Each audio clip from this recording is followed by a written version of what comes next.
I'm sitting on this stone bench in a sea of people. I should get up and get a drink of water, Gatorade, Energizer, something to quench my thirst in this heat. But if I do, I'll lose my seat and have to stand, like most people at this party. I had to make a decision. Sit here, on this hard stone bench, or stand up, lose my seat, and go through the rest of the party on my feet. I decided to sit. The host of the party, our main boss, was grilling barbecue over an open fire. People were lining up to get theirs. The barbecue was as hot as it gets in mid-August in the deep South. I was supposed to be here. He was demanding it. He knew something was bothering me and suggested it. Problems sometimes seem more solvable if you write them down. It will make you really think about it and evaluate your thoughts on it. He even provided me with a notepad and pen so I could write everything down. It was one of the few times I can say he seemed human to me. Usually he just brushed me and my problems aside. He was definitely not a nice person. So here I sit here on my sore ass, writing down what has been running through my head over and over again since that fateful day. My name is Kurt Bennett. I'm 30 years old, married 5 years, to Robin. No kids yet, but we were planning on starting a family this year. I went to Notre Dame, and when I graduated, I got a great job in sales for Siemens, a healthcare company. As baby boomers flooded the market with their medical needs, my future is so bright that I have to wear shades. I'm on top of the world. Some people say I've lived a charmed life. I say I haven't made the bad decisions that other people have made. I've known a few of those people, and my brother is one of them. I don't understand how two brothers, twins, raised in the same house, by the same parents at the same time, can be so different. I think it proves that nature overrides nurture. During our formative years, my mom and dad would say, "Brush your teeth after every meal." I brushed. He didn't. Today I have great teeth and he has a mouth full of fillings. "The stove is hot, don't touch it." I didn't touch it, he did, and ended up in the hospital for burn treatment. "Look both ways before crossing the road." Although he was never hit by a car, I watched from the sidelines more than once. I think you get the point. This continued throughout our teenage years and into adulthood. I don't know how many times I heard from my parents, "Keith, when are you going to learn your lesson?" That question was the crux of my story. You see, I never learned my lesson because I never experienced anything. I never tried smoking, and my brother got sick and threw up. He was 14 when he got drunk for the first time, stealing beer from the neighborhood store when they brought the stuff there. He threw up again and got in trouble for stealing too. He went to jail for 2 months. I can't tell you how many cars he wrecked, either due to speeding or drunk driving or both. I think you get the point. I never did anything wrong, so I never learned my lessons. That all changed one fateful day. I was driving around my current clients, making sure deliveries were correct and on time. I was also finding out what new plans they had in the works, so I could anticipate needs and prepare proposals in advance. I was visiting a senior center in an upscale area of town when I saw my wife's car. I knew it was my wife's car because it had an "I Love Dolphins" bumper sticker. It was parked in the driveway of a huge house, must have been 6,000 square feet, all brick, on the shore of the lake. I wished I had a house like that, and the money for it. She worked 15 minutes away at a sports and exercise apparel store. She must have been making deliveries. I slowed down to say hi and parked at the curb about 1/4 block up the street. I was about to get out of the car when the front door opened. About time, I thought to myself. She started to walk out the door, then turned around and gave the man at the door a huge kiss, tongue and all. He grabbed her ass with one hand and her breasts with the other, answering the kiss. I guess he was the one delivering the goods. I sat stunned. Thankfully, she pulled away from his driveway and headed the other way down the block. I turned around and slowly drove past the house. I wrote down the address and drove out of the neighborhood. I walked back into town and stopped at a bar. I needed some time to think. I ordered nachos and asked the waitress, "What's a good drink to drown my sorrow in?" Again, I was a nice guy. I rarely drank. She replied, "I guess they prefer whiskey here for that." "Well, I've never gotten drunk before, but today seems like the perfect day for it." "Give me one of those," said I. "I'll give you 7 and 7, that should be enough. I don't think if you've never gotten drunk before, you should only drink whiskey." After the second serving, quite tasty by the way, I felt that was it. I gave the waitress my brother's phone number and told her to call him when I was passed out from alcohol. I also gave her $50 for the drinks and a tip. For putting out the best and being so nice. I don't remember anything else except waking up from throwing up in the bathroom. I also threw up all over my shirt. After trying for the 100th time to push my stomach out of my mouth in dry spurts, I laid down on the cool tile and passed out again. When I woke up again, my head was splitting. I was lying on the bed nearly naked. It wasn't my bed. My brother walked in a couple minutes later, hearing me moan in pain. "Well, good brother isn't so good after all," he said. "Shh, not so loud," said I. "So you want to tell me why you, of all people, sat in a bar and got drunk?" he asked softly. "Robin is cheating on me." "What, the perfect marriage of the perfect couple has a problem?" he said. You could hear the sarcasm in his tone. I guess I deserved it. I hadn't been kind to my brother with all the problems he'd brought upon himself as a child. "So how does it feel to have problems and wake up hungover and vomiting?" he asked. "I'll never do that again. I've learned my lesson." Last night, Keith called Robin and told her I wasn't feeling well and was going to stay the night at their place. I'm really glad he did that. I wasn't ready to face her yet. "So, tell me what happened," he said. So I told him the events of the day that led to me getting drunk at the bar. I pulled out my wallet to get the address and look up the bastard's name. Opening the wallet, I noticed that all my money was gone. I gave the waitress $50. I should have had at least $100 left. "Holy shit, someone stole money out of my wallet," I said a little too loudly, and my head started splitting again. "The bar wasn't even close to full when I got there. The waitress had a huge smile on her face when I picked you up," said Keith. "Bitch! Another lesson? You can't trust women," said I. I found the address in my wallet and looked up the owner of the house. I recognized the name, and then I found him. There was a picture online. It was him. I would recognize his face anywhere. He was the head of one of the big tool and die companies in the area. I didn't know how, but he paid for what he did. Now that I knew everything I needed to know, I told my brother I was going to screw around for a couple more hours and then head home. It was Saturday, and Robin would be at work most of the day, probably making a special delivery. When I got home, I started packing up my wife's things. Packing isn't quite right. I actually put everything in 55-gallon trash bags. As I was putting the last of my stuff on the porch of our house, her car pulled up to the driveway. She got out of the car and headed for the front door with a puzzled look on her face. "What is this? I didn't realize we had so much trash," she asked. "This is just some of it. The main trash is right in front of me," said I. She looked puzzled again. "What, are you feeling okay?" "Not since yesterday when I saw what I thought was my loving, faithful wife kissing and groping another man. Here are all your clothes and jewelry. Take them with you when you leave." A shocked expression appeared on her face and her hand came up to cover her mouth. "No, Kurt, please don't do that. Just take this shit and leave. I'm sure Dan Sherwood will let you sleep with him in his house again." I said it forcefully. Her eyes widened. She took on a stern expression and resorted to her usual way of dealing with people when they pissed her off. She began to put me down. "He's twice as good as you, and he'll never be like that. You're so boring and predictable. Mr. Smarty Two Shoes, you can't be surprised that I want to be with a real man." That was it. "Get out of here, slut!" I screamed at the top of my voice. I hoped the neighbors heard. I didn't care. I wasn't going to be Mr. Good Two Shoes anymore. I walked inside and slammed the door shut. She tried to open the door, but I locked it. In fact, her key didn't work because I changed the lock and alarm code. I may be boring and predictable, but I'm not stupid. I think I saw her crying while loading the car. Good thing she had a crossover for all those trash bags. After she left, I locked up the house and left in my car.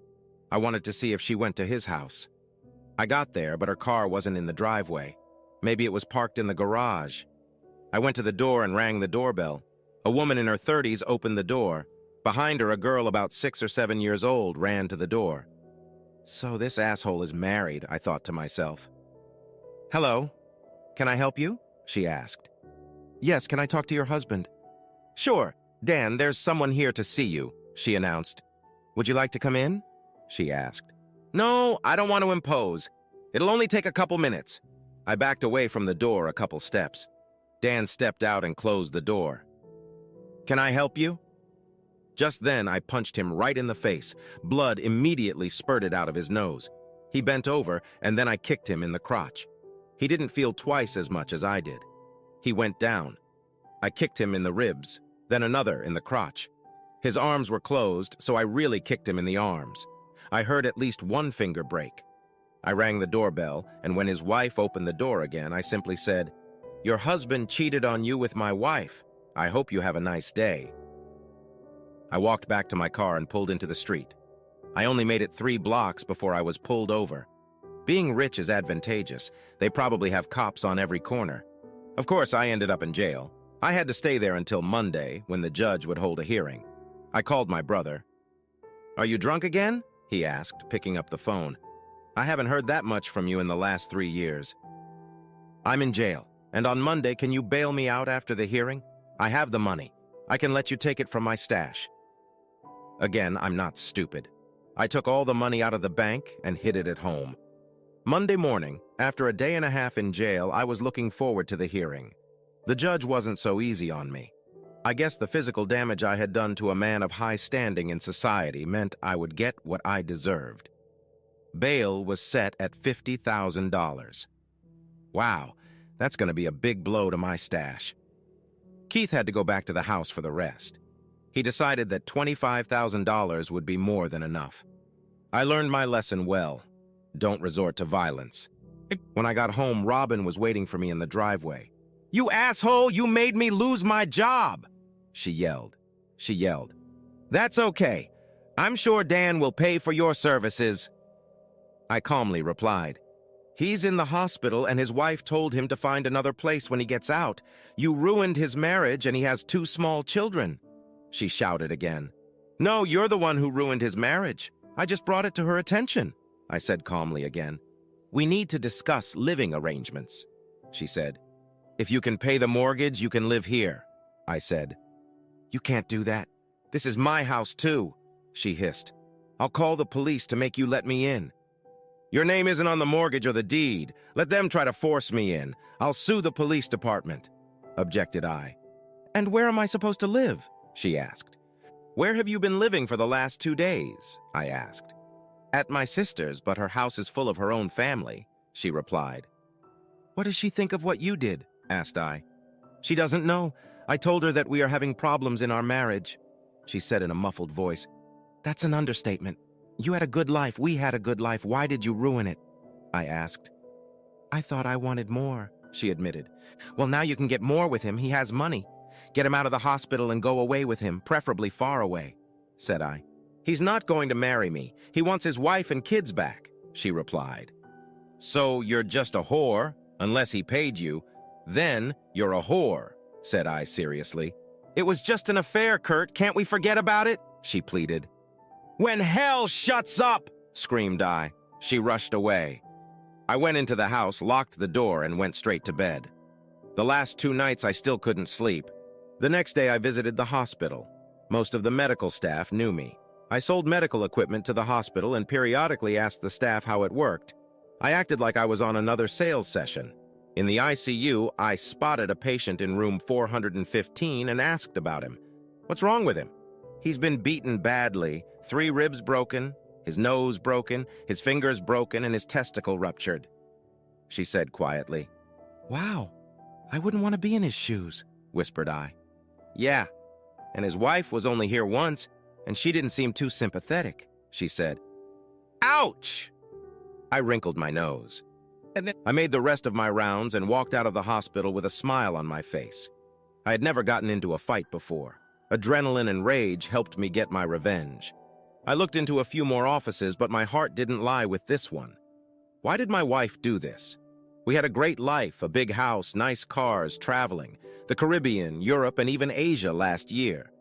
This year, we were going to start a family. I'm really glad we didn't do it now. I wouldn't want the kids to go through a divorce. I went to the park and just sat there in deep thought. After probably an hour, I called Keith. "Hey, Keith, what's up?" "What's up?" he asked. Robin was there when I got home after picking up my car from the impound lot. We had a word or two, not very nice. "I'm sorry to hear that. Any chance you two can work it out?" he asked. "When hell freezes over," said I. "Well, I guess that answers that question, so why did you call?" he asked. "I called to see if you and Jenny would like to have dinner tonight, my treat." "I'll call her and get back to you," he said. Jenny was Keith's girlfriend. She might as well have been his wife. They'd been together longer than Robin and I had been together, and had lived together for the past 6 years. I don't know why he didn't make up his mind. It's obvious they love each other. I thought Robin and I loved each other too. I guess I was wrong. I guess she didn't love me as much as I loved her. Now we're facing divorce. Maybe Keith had the right idea. At least they could just walk away without all the legal crap. My phone rang. It was Keith. They were going out to dinner tonight. We stopped at the Applebee's at 6 o'clock. At dinner, I thanked them for putting up with me Friday night. Jenny replied, "It's no problem for me. I made Keith wash you." I liked Jenny. She had a great personality and a decent face and body. I don't know how Keith got so lucky. The next day, I hired a lawyer. He checked out the case and said the trial was set for 5 months. Wow, it seems the legal system is slow for the rich and regular people alike. Over the next few months, I had many more heated discussions with Robin. I contacted a divorce attorney, and it looks like I will be on the losing end in the divorce. She would get 1/2 of everything.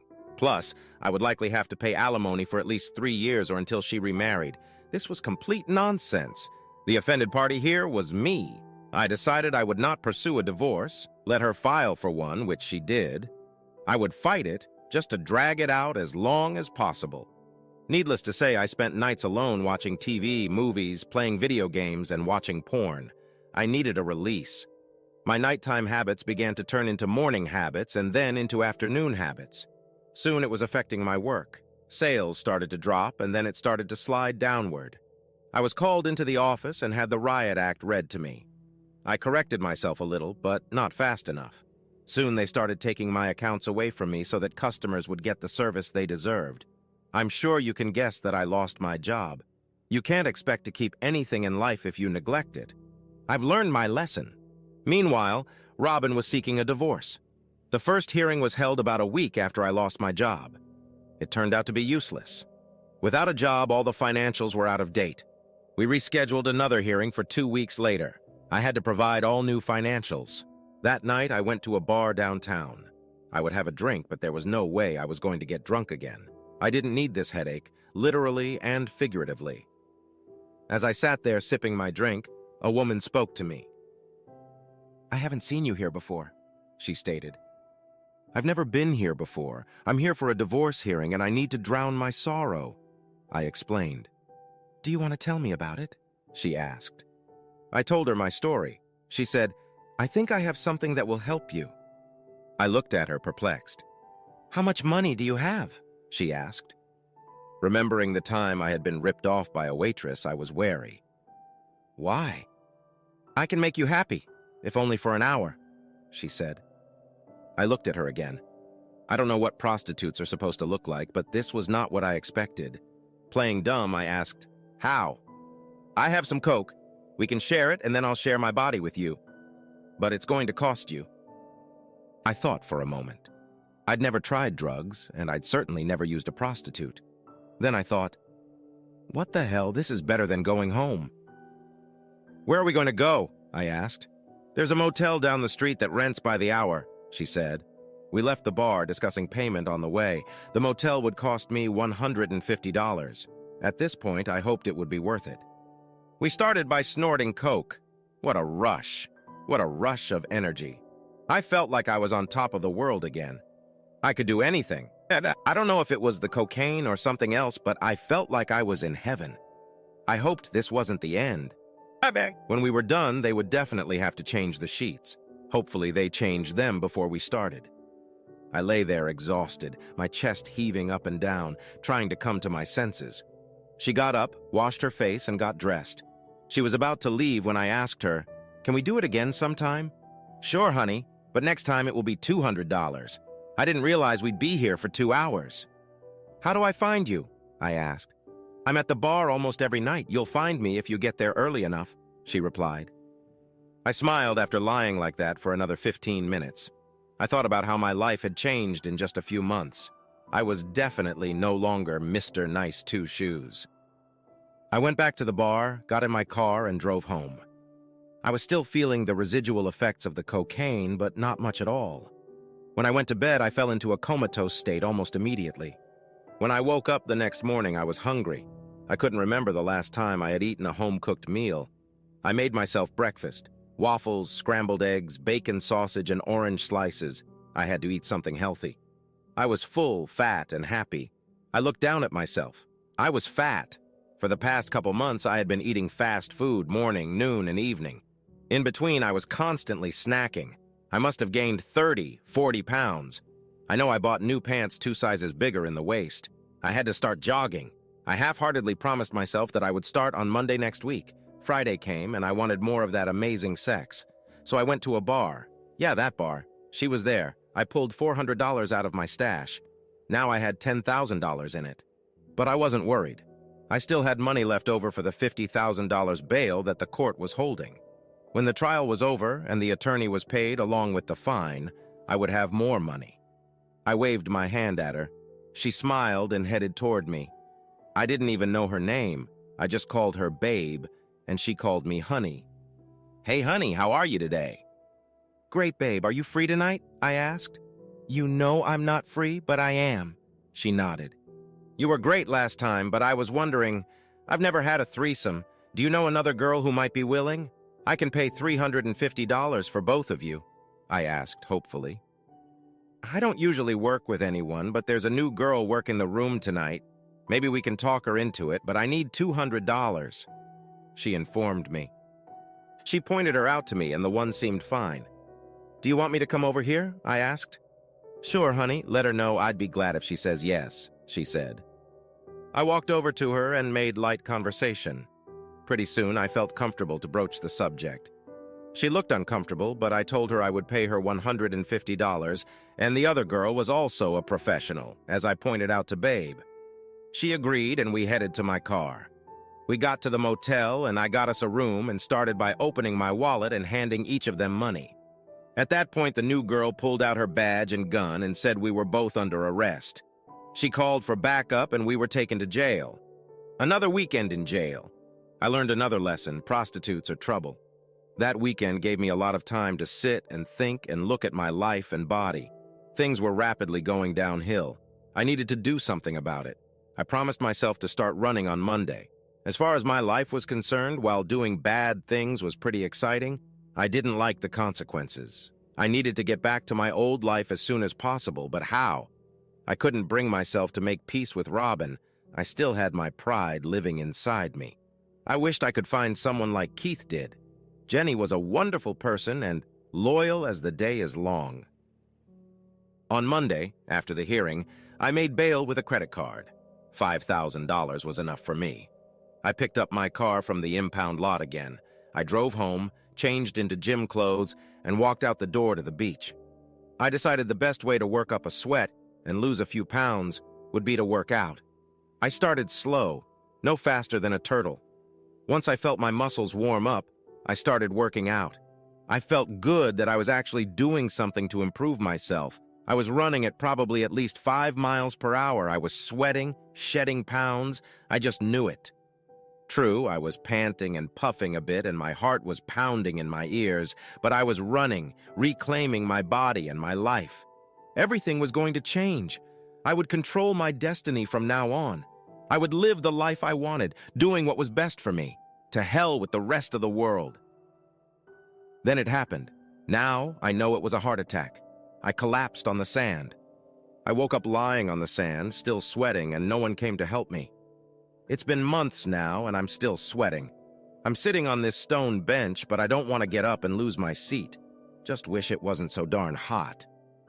My wife and Keith would ask me, "Can we get through this?" I would tell her yes, if only to alleviate this oppressive heat.